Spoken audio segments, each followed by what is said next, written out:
Welcome back to another video, my brothers. Today's video is titled, Do you have an attractive face? And in today's video, I'm going to be sharing with you guys 3 tips to help you improve the way that your face looks. Because let's face it, ooh, that was smooth.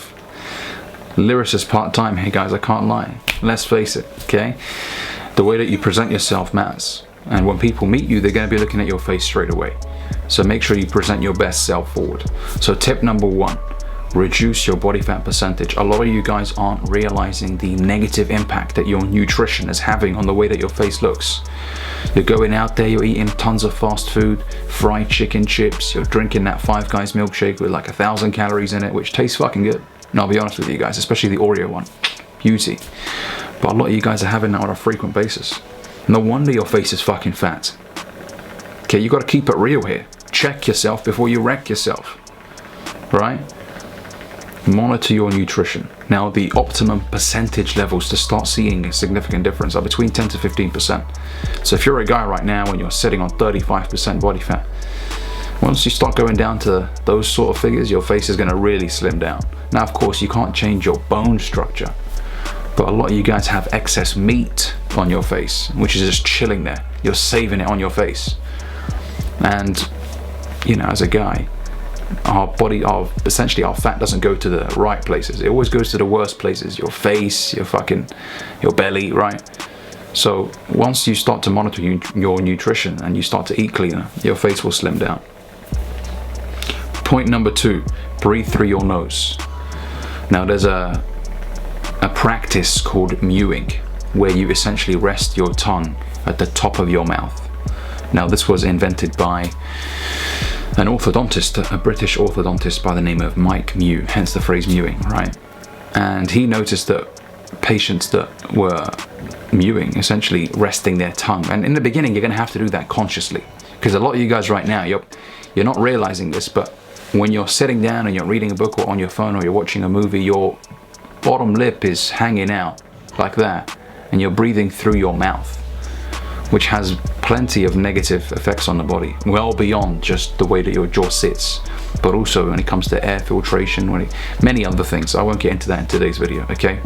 Now, of course, you can't change your bone structure or your bone density, but you can change the way that your jaw sits. And a lot of you guys, your bottom jaw hangs out, Johnny Bravo style. Nah, man, but your bottom jaw is hanging out, and that's because you're sitting there and you're breathing through your mouth most of the time. So consciously, in the beginning, it'll be difficult, but rest your tongue at the roof of your mouth. Now when you do that, you'll notice your jaw just sort of lifts slightly. And you should only ever breathe through your nose. Now I've heard of people putting tape over their mouth as they sleep, which helps them consciously breathe through their nose.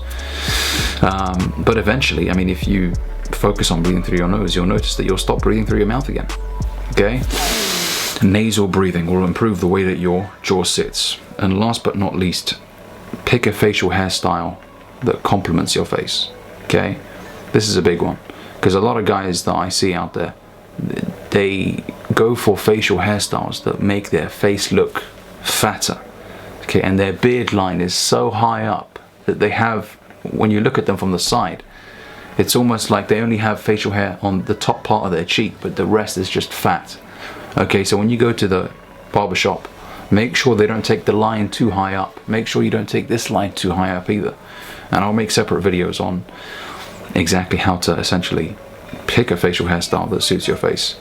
But the most important point when it comes to facial hair is don't have the line too high up, because then it's just going to be mostly cheek. So your facial hair should essentially aim for it to cover your entire cheek. Now I know a lot of you guys can't grow facial hair, in which case really the first 2 tips will drastically help you out. And I'll be honest with you guys, some of you look better without facial hair. You just have that jaw, you know, and if you have a clean jaw and you know you take care of the way that your skin looks, man, you're going to be looking on point, okay? But really what I've noticed as well with facial hair is that, for example, stubble really makes your jaw pop, essentially. Okay, when I say pop, I don't mean fucking your jaw actually pops. I mean it makes your jaw stand out. Okay, that Jason Statham stubble look. I know a lot of you guys have your beard a lot longer, which is also great. But let's be honest with you, when your beard is longer, you don't see the jaw as much, okay? But everybody has their own style, their own preference. As long as you monitor the first two things, you can do whatever the fuck you want to do with your facial hair. That's what I would say, okay? But if you're a guy that has that bum fluff on your face, you know, that fucking, what do they call it, man? That sideburn action essentially on your face, get rid of it, man. You'd look better off without your facial hair, okay? So hopefully these tips help you guys. If they do, hit that like and subscribe button down below, and I'll catch you guys in the next video. Peace.